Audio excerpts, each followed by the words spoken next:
The physical remnants of the British Empire in India are unavoidable. You see them in these massive, ornate Gothic administrative buildings that still dominate major city centers. For many, these structures and railways are proof of a civilizing mission. It's argued the British brought vital modernization to a traditional society. But there is a glaring contradiction. If this era brought modernization, we must explain why the local population simultaneously fell into such profound poverty. The infrastructure of the empire functioned as a meticulously engineered machine for wealth extraction. Judging history by its grand monuments often blinds us to the exploitation occurring beneath the surface.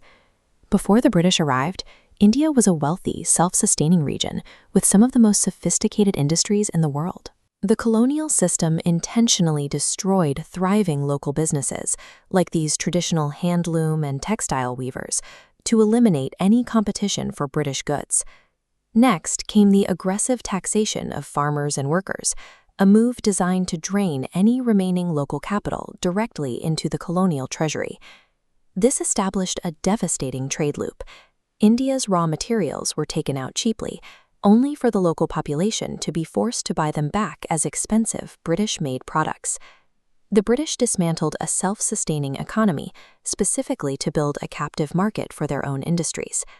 We see this same logic in the social infrastructure of the era, particularly in the introduction of Western-style education. The colonial government designed this school system to produce a specific class of low-level clerks, individuals trained just enough to run the massive administrative machine. Railway lines connected resource-rich inland territories directly to export ports by passing civilians. During famines, the British used this network to export critical food supplies for profit, even as local people around the tracks starved. In this system, the railroad functioned as a weapon of mass extraction. The human cost of those exports is the defining horror of the colonial era. Millions of people died because the colonial administration prioritized rigid export quotas over the basic survival of the population. This was a systemic crisis of suffering that affected entire generations across the subcontinent. The British responded to demands for freedom with lethal force.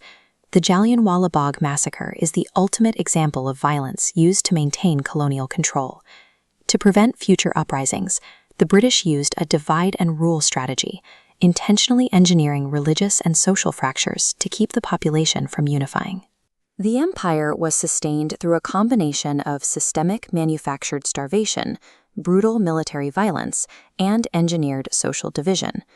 The holistic reality of the British Empire was a system that demanded the total subjugation of the local population to serve the colonizer.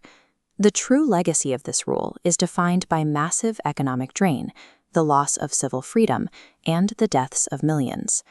We have to look past monuments and modern systems when judging an empire's impact. We must always ask who the infrastructure was built to serve. A railway is a tool of exploitation if its primary function is to starve the people who built it.